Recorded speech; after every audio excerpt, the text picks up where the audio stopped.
पूरा लोकल। హైదరాబాద్ లో 46 ఏళ్ల క్రితం మొదలైన గణేష్ ఉత్సవ సమితి ఆధ్వర్యంలో ఇక్కడ గణేష్ మండపాల స్థాపన వేల మంది ప్రజల పూజలతో స్టార్ట్ అయింది. ఇవాళ హైదరాబాదే కాకుండా గ్రామ గ్రామాన గల్లీ గల్లీలో బస్తీ బస్తీలో భాగ్యనగర్ గణేష్ ఉత్సవ సమితి నాయకత్వంలో ఈ గణేష్ మండపాల స్థాపన 9 రోజుల పాటు 11 రోజుల పాటు పూజలు నిర్వహించి ఇవాళ అనేక రాష్ట్రాల ప్రజలు అనేక సంస్కృతుల సాంప్రదాయాల ప్రజలు కూడా ఒక కుటుంబ సభ్యుల్లాగా కలిసిమెలిసి ఇవాళ ఈ ఉత్సవాలు నిర్వహిస్తూ ఉన్నారు.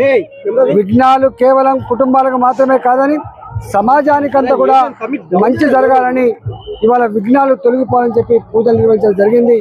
గణేష్ ఉత్సవ సమితి ఆనాడు ప్రారంభించినప్పుడు వేలాది మందితో స్టార్ట్ అయింది. ఇవాళ కోట్లాది మంది ప్రజానికమంతా కూడా దీంట్లో పూర్తిగా ఇన్వాల్వ్ అయ్యి మన సాంప్రదాయాలను మన ఉత్సవాలను మన పండుగలని మన గొప్ప సంస్కృతి సాంప్రదాయాలను రాబోయే తరాలకు అందించేటువంటి గొప్ప కార్యక్రమాన్ని చేస్తూ ఉన్నారు.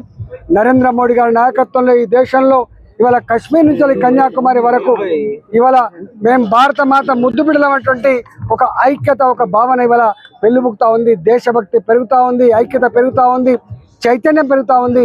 ఈ ఒరవడి ఇట్లనే కొనసాగాలని చెప్పి మనస్ఫూర్తిగా కోరుకుంటూ కోట్లాది మంది భక్తులకి శుభాకాంక్షలు తెలియజేస్తూ ఈ హైదరాబాద్ ఈ భాగ్యనగర్ గణేష్ ఉత్సవ సమితి పాలక మండలికి శుభాకాంక్షలు తెలియజేస్తూ చదివిస్తున్న భారత్ మాతాకి జై జై శ్రీరామ్.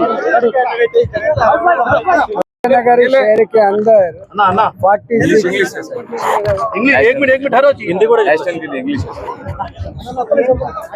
भाग्यनगर गणेश उत्सव समिति के नेतृत्व में हैदराबाद के अंदर जो फेस्टिवल स्टार्ट हुआ था 46 ईयर्स पहले, आज लाखों गणपति विग्रह लगा के गांव से लेके बस्ती तक हैदराबाद तक जो मना रहा है वो लाखों लोग इसमें पार्टिसिपेट हो रहा है.